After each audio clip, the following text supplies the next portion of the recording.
believe all of us are now calm from the loss against Crystal Palace. Yes, Crystal Palace 2, Liverpool FC 1. Well, this is a wake up call to all the fans and all the players and all the backroom staff on the performance of Liverpool FC so far. Yes, we've been very terrible. To be sincere with you, we've been terrible, especially in that defense line. Our defense have been shaking, and I pleaded in my previous video that if Liverpool FC wants to win Crystal Palace, our defense needs to be up and doing, especially holding off Mateta, which Mateta had a lot of open chances against Liverpool FC, that the game would have been closed in the first half. But thanks to Alisson, who was the only player alive in that field yesterday, he really saved our asses yesterday. But all the same, this is a wake up call to Anis Lord on the players he needs in each of every games we are gonna be playing so far. Our players have been not up and doing. They have been very poor. They have not been in form, and he has the mind to bench Chiesa that is rightly in form right now. Chiesa is the only player that is in form, and Ekitike, though Ekitike had a red card, that was one thing that stopped Ekitike from performing yesterday. That he was not in the game yesterday because of the red card against that silly red card he collected against Southampton. But all the same, I just hope that Anis Lord doesn't bench Ekitike for Isak, because Isak have not shown the reason why Liverpool FC actually bought him. Yes, same with Florian Wirtz. I understand Florian Wirtz situation. He's just coming to a new league, trying to show what he's capable of doing, though he has not yet adjusted to the ways of the league. He's still struggling to adjust. But Isak's situation, I'm still shocked about it. Yes, Isak has been in the Premier League for 2 or 3 years, and he's supposed to understand the ways of the Premier League. But he was terrible yesterday. I was so disappointed, even though I know he's not yet fully fit to play yesterday. But due to Ekitike not being around, he has to step up for the game. But all the same, Anis Lord, these are my players that you should never bench in any game. Don't ever bench them. AB1, unless AB1 got injury, then you can put Madashvali. Szoboszlai, please don't ever bench Szoboszlai. Szoboszlai have been up and doing. Which other player? Gravenberg is good, but yesterday he was a little bit bad. He was a little bit terrible yesterday. He was misplacing passes. Yes. One thing again that they are doing very poor and badly is they don't understand themselves.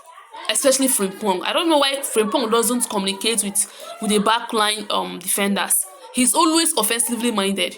Once Konate or Mujvanda gets the ball, you will see Frimpong in that Salah's position. What's Frimpong doing there? What happened to the right back that he was being brought to play? He's always offensively minded. He leaves his position like even Kunobrali did it yesterday. I was so disappointed at Kunobrali performance yesterday. Kunobrali was terrible. Even Kekes was terrible yesterday. Like all the players were terrible. Fernandes was terrible. All of them were terrible. But all the same, Chiesa needs to be starting our games. Chiesa is the only player that is in form as it stands right now. Chiesa is the only player in form.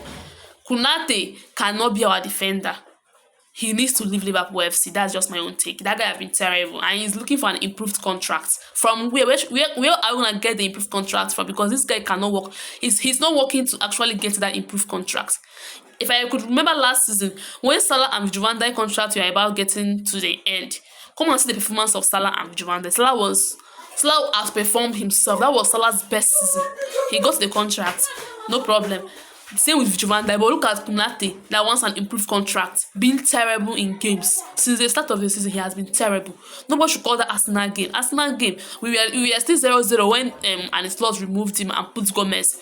If that after scoring our first goal, that goal that Szoboszlai scored from free kick, if it was Konate in that position Gomez was, Arsenal would have equalized that game. Yes, that's how terrible Konate have been.